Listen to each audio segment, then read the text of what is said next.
Ok sportifs, aujourd'hui on se retrouve encore une fois au championnat du monde de cross universitaire, mais cette fois-ci ça va être bien plus compliqué car il s'agira de courir 10 km dans le désert et avec des conditions climatiques assez compliquées. Mais bon, je vous emmène avec moi sur ma course afin de vous la raconter plus en détail. Vous me suivez? Moi je pense que les deux gars de Cergy, il y a des chances qu'ils mènent le train. Baptiste Cartiot qui a repris les commandes. Lucas Vivin là à l'intérieur qui fait une belle course. Dernier tour, mais la cloche va retentir. Regardez ce finish entre les deux hommes, là ils vont nous faire une dernière ligne de folie. Baptiste qui s'impose ce matin, vainqueur. Kiné time. Bon bah pour être le plus fort possible demain. Bah ouais.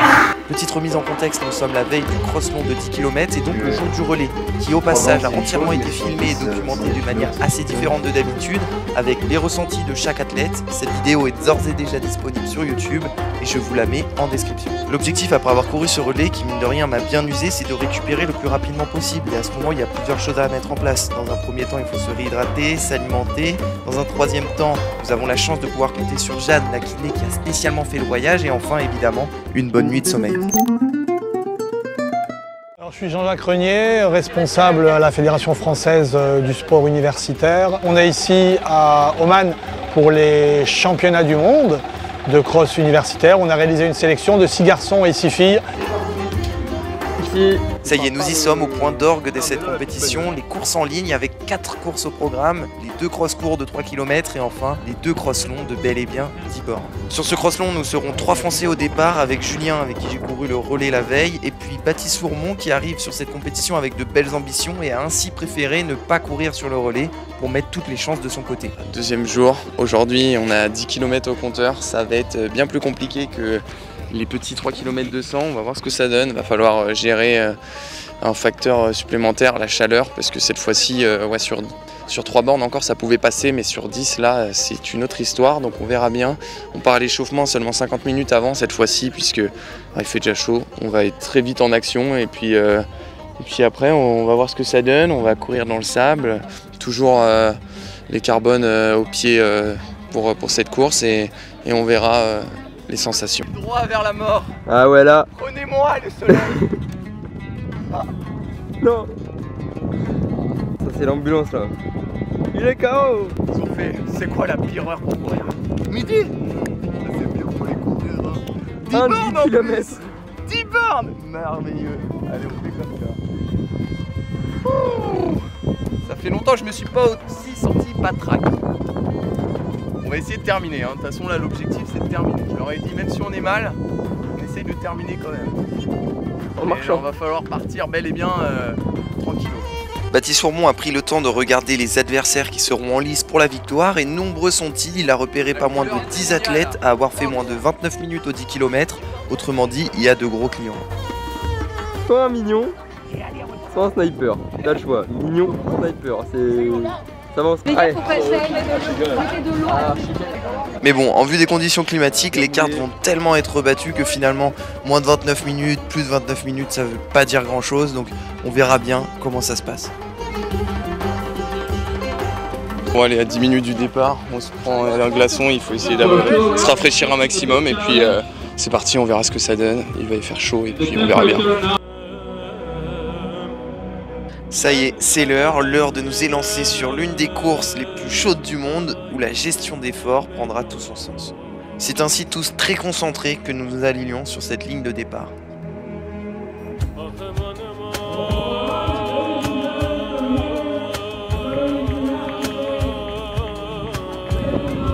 C'est parti, nous sommes 41 athlètes à nous élancer sur cette course qui restera sans aucun doute dans nos mémoires. Maintenant, c'est à nous de faire le nécessaire pour en garder un bon souvenir. Dès les premiers hectomètres, nous apercevons que personne s'enflamme. Tous les coureurs ont conscience à quel point les conditions sont hardcore et que ça ne va pas se jouer maintenant, mais bel et bien à l'usure. Pour ma part, c'est un départ également prudent à 20 km/h qui m'amène à la 22e position aux côtés de mon compatriote Julien Rebec.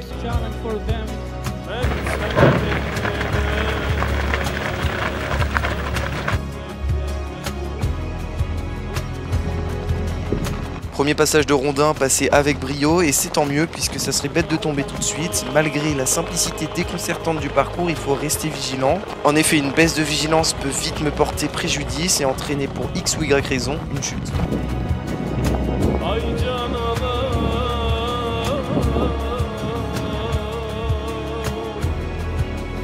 Durant ce début de course, j'avais pour objectif de rester calme un moment pour pouvoir en remettre si possible, et je dis bien si possible, sur la fin de course, mais je voulais également rester au contact de la tête pour pouvoir les suivre le plus longtemps possible.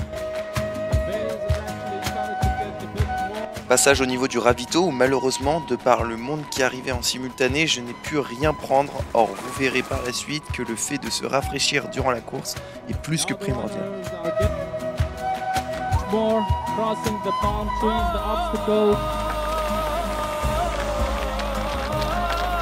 Passage de la rivière et à nouveau passage au-dessus des rondins. Le peloton s'étire un peu mais aucune cassure n'est à déplorer. Vraisemblablement sous ces conditions personne ne souhaite courir seul, alors tout le monde s'accroche à l'athlète juste devant jusqu'au moment où ça pète. Allez, gars, allez! Nous venons tout juste de terminer le premier tour des 6 tours à effectuer et il est temps pour nous de faire un petit classement provisoire. En tête, nous avons le japonais Asahi Kurada qui est tout de même auteur de 1h01:39 au semi-marathon. Et oui, rien que ça. Et du côté français, nous avons Baptiste Fourmont qui est juste derrière à la 4e position, tandis que Julien et moi, nous sommes dans le même groupe. Mais simplement, étant donné qu'il est étiré, nous sommes légèrement derrière et respectivement en 14e et 16e position. Comme vous avez pu le voir, j'ai cette fois-ci enfin pu me rafraîchir avec un bon verre d'eau rempli de glaçons et honnêtement ça fait du bien, mais l'effet de frais ne dure qu'un temps et à partir de ce moment je décide de prendre l'ensemble des ravitaux pour parvenir à essayer de garder une température corporelle convenable. Vous pouvez également constater que derrière moi une énorme cassure vient de se faire. Oui, plus de 50 mètres désormais séparent les deux groupes et je me vois comme contraint d'essayer de maintenir l'allure pour tenir le groupe de tête et ainsi ne pas courir seul. Allez Baptiste, allez.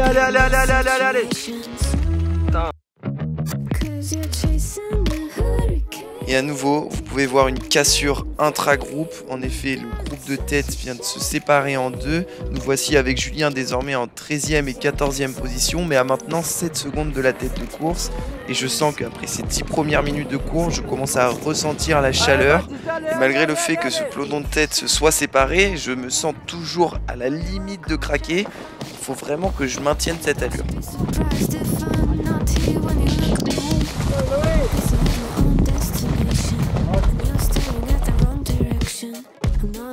Je repère mon état de fatigue qui s'intensifie grâce au passage de rivière. Assurément, mon premier passage était super propre, bien fluide, bien rapide, mais plus les passages s'enchaînent, plus ils se dégradent.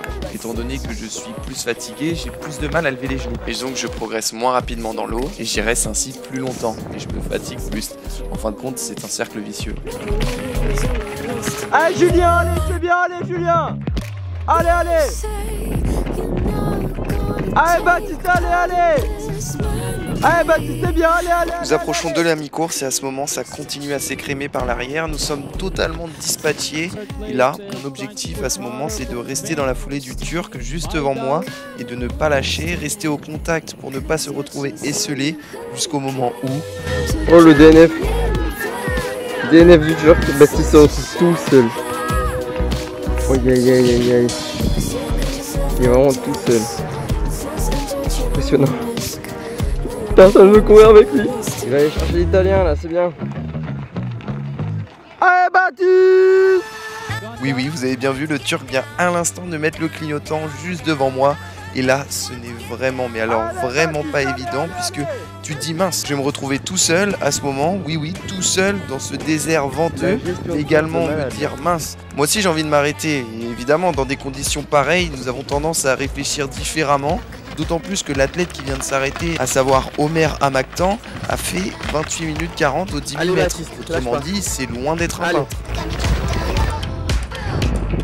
Le fait qu'il ait abandonné a tout de même un avantage, c'est qu'il m'a fait gagner une place dans le classement, me faisant passer de la 14e à la 13e position. Et maintenant, j'essaie de prendre l'italien en repère visuel pour tenter de revenir dessus.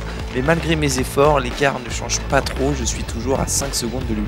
Mais j'essaie de ne pas m'enflammer, je la joue à la longue, je fais en sorte de bien me rafraîchir et de maintenir l'allure. À l'avant, nous avons toujours un petit groupe de 7 personnes, dont Baptiste Fourmont, qui se confrontent pour la victoire, tandis que Julien figure lui 9 secondes plus tard en 9e position. Et moi, je suis clairement en train de craquer, je perds du terrain car j'ai perdu en l'espace d'un tour 6 secondes de plus sur la tête de course. C'est C'est ton jour mon bac. Go, go, go. T'écris l'histoire gars, c'est ton moment. Allez Julien, allez gars, tu restes là. Allez. Ils sont pas loin gars, y'a personne derrière, tu te retournes pas. Va chercher devant. Allez Baptiste, allez. Allez Baptiste, allez. Allez Baptiste, allez.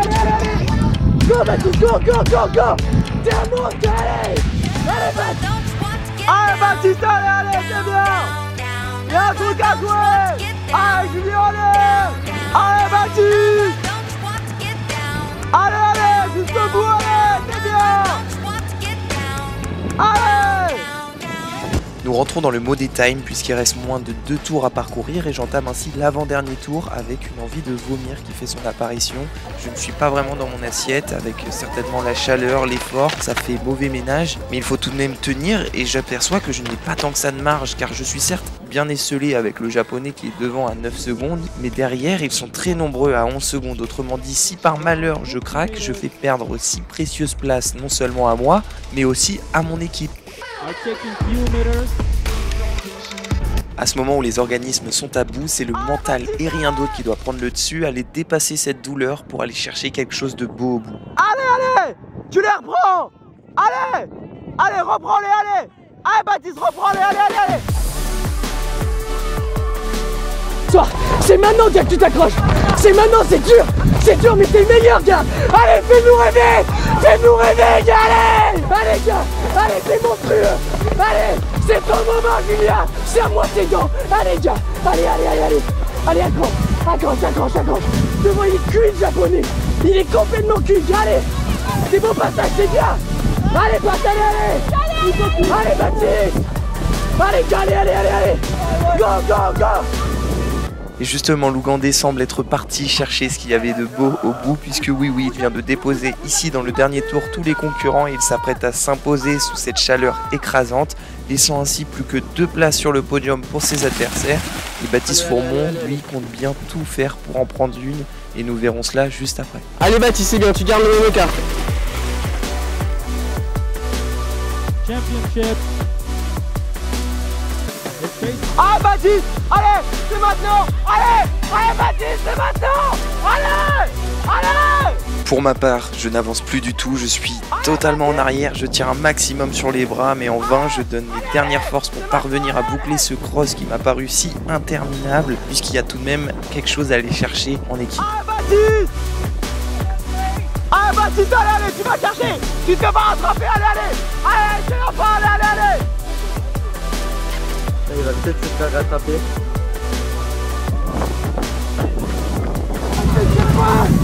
Allez,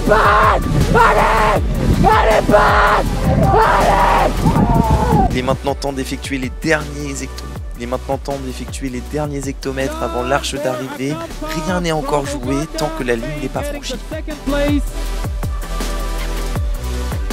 Baptiste Fourmont a réussi un beau coup en s'emparant de la 3e place. Il réussit donc à monter sur le podium de ces championnats du monde de cross universitaire et ça c'est super beau. Bravo à lui. Julien, tant qu'à lui, prend la 6e place. Allez Baptiste, allez.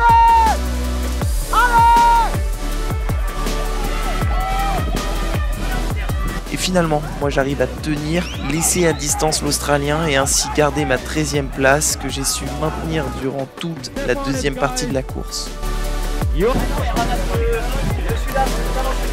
Incroyable.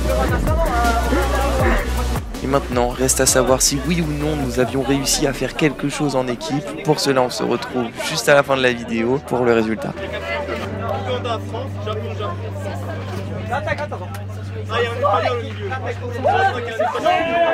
J'avais vu le kiff que j'avais mis, j'avais plus rien. Je gagne 2 places.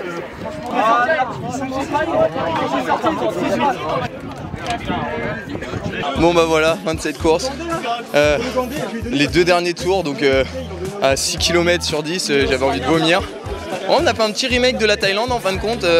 L'envie de vomir était un peu présente, mais ça va, j'ai dû terminer comme hier à balle, un peu moins vite, mais quand même j'ai tout donné jusqu'à la fin. C'était dur, la chaleur, laisse tomber. En plus, il y a un moment où je vois le Turc s'arrêter, je suis là, est-ce que je m'arrêterai pas aussi moi? Mais non, faut pas s'arrêter, faut continuer. Et puis voilà, finalement je termine bien et et je suis content de terminer ces championnats du monde de cross universitaire.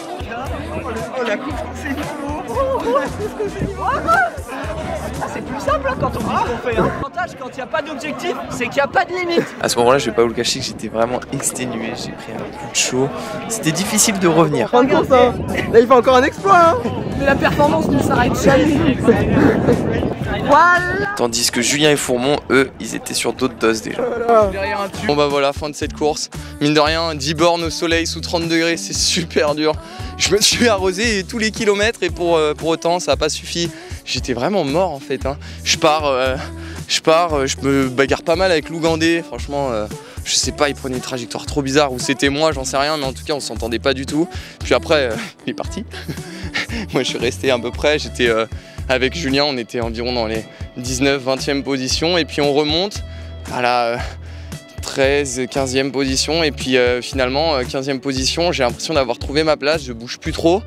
Je suis derrière un Turc et après à un moment le Turc à la mi-course il s'arrête et donc je me retrouve tout seul face au vent et là franchement fallait tenir au mental. En plus je regardais un peu derrière parce que c'est humain de regarder derrière quand t'es pas bien, tu dis putain ils vont revenir ou quoi.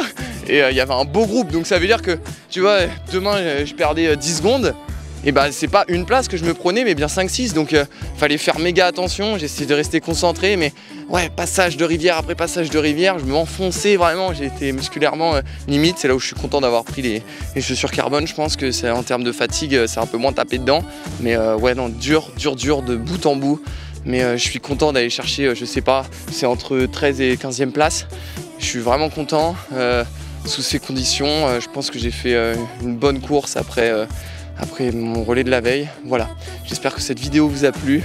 D'ailleurs, j'ai pas dit, mais gros big up à l'équipe de France. Je sais pas combien on fait par équipe, mais Fourmont il prend la 3e place, si je dis pas de bêtises. Et Julien, il doit être entre 8 et 10, donc vraiment très costaud les gars. Grâce à eux, peut-être qu'on monterait sur l'une des marches du podium par équipe au cross long, donc on verra bien. Maintenant, on va retourner à l'entraînement, faire de bonnes choses. Et puis voilà, j'espère que cette vidéo vous a plu dans ce décor très atypique d'Oman. Je pense que j'en referai pas d'autres ici. Et voilà, j'adore ça. Et puis on se retrouve. On n'oublie pas le plaisir. Salut. Avant de clôturer cette vidéo, j'aimerais vous annoncer une bonne nouvelle. Non seulement Fourmont a réussi à monter sur cette 3e marche du podium en individuel, ce qui fait une médaille de bronze, mais également nous arrivons par équipe à choper le titre de champion du monde de cross universitaire. Honnêtement, on s'y attendait pas du tout, puisqu'il n'y avait même pas marqué dans les règles qu'ils prenaient simplement les résultats du cross court garçon combiné aux résultats du cross long homme. Et ça, c'était la seule manière pour nous de nous faire monter sur la première marche du podium, puisque dans le cross court, ils ont fait 4e et nous, dans le cross long, on a fait 2e par équipe. Et au combiné des deux, nous prenons la plus haute marche du podium, et ça, c'est merveilleux.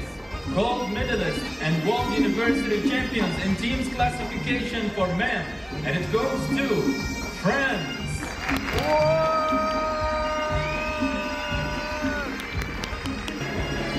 Voilà, je pense que nous ne pouvons pas mieux conclure ces deux vidéos sur ce championnat du monde de cross universitaire. J'espère que ces deux vidéos vous ont plu.